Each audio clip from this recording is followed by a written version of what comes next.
રાજકોટમાં બનેલી ગેમ ઝોનની ઘટનાને લઈ સરકારે તમામ જિલ્લાઓમાં તપાસની કામગીરીના આદેશ કર્યા છે। ત્યારે માંગરોળ શહેરમાં ચાલતા ગેમ ઝોન ઉપર નગરપાલિકા ચીફ ઓફિસર અને પોલીસ દ્વારા તપાસ કરી સીલ મારવામાં આવ્યા હતા। આખરે તપાસ કરવામાં આવતા ગેમ ઝોન બિનકાયદેસર હોવાનું માલુમ પડતા ફરિયાદ દાખલ કરવામાં આવી છે। માંગરોળમાં પણ ગેરકાયદેસર ચાલતા ગેમ ઝોન ઉપર ફરિયાદ થતા ગેરકાયદેસર ચલાવતા ગેમ ઝોન સંચાલકોમાં ફફડાટ ફેલાયો છે। આખરે પોલીસે કાયદેસરની કાર્યવાહી હાથ ધરતા ગેરકાયદેસર ચાલતા ગેમ ઝોન ઉપર ફરિયાદ નોંધાઈ છે। માંગરોળમાં પણ 3 માળ ઉપરના એપાર્ટમેન્ટ તેમજ જાહેર હોટલો તેમજ સાર્વજનિક સ્થળોએ ફાયરની સુવિધાઓ માટે ફાયર એનઓસી લેવાની માંગરોળ નગરપાલિકા દ્વારા અનેકને નોટિસ ફટકારી છે। માંગરોળ વિસ્તારમાં ચાલતા ગેમ ઝોન સહિત ટ્યુશન ક્લાસ ચાલકો અને હોટલો સામે પોલીસ સાથે રાખી નગરપાલિકાએ કાર્યવાહી કરી નોટિસો આપી છે।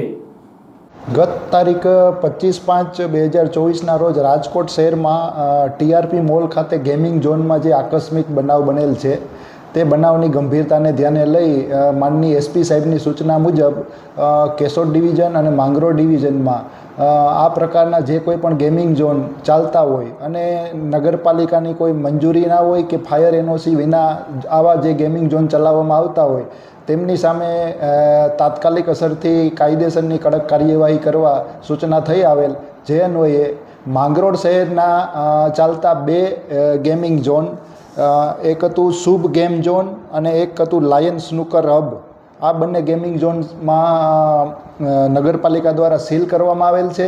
તેમજ માંગરોળ પોલીસ દ્વારા આ બંને ગેમ ઝોનના સંચાલકો સામે આઈપીસી 336 મુજબનો ગુનો દાખલ કરવામાં આવેલ છે।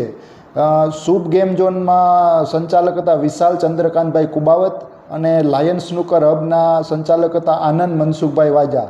આ જ રીતે કેશોદ શહેરમાં આ જ પ્રકારનો એક લાયન ગેમ ઝોન નામનો ગેમિંગ ઝોન ચાલુ હતો, જેમની પાસે પણ નગરપાલિકાની કોઈ પરવાનગી ન હતી કે ફાયર એનઓસી ન હતી। તેમની સામે પણ કેશોદ પોલીસ સ્ટેશન ખાતે આઈપીસી 336 મુજબ ગુનો દાખલ કરવામાં આવેલ છે। આ ગેમ ઝોનના સંચાલક હતા પરબત નાથા ઉલવા અને આનંદ મનસુખ વાજા। આ તમામ ગેમ ઝોનના સંચાલકો સામે કાયદેસરના ગુનો દાખલ કરી નિયમાનુસારની કાર્યવાહી કરવામાં આવેલ છે।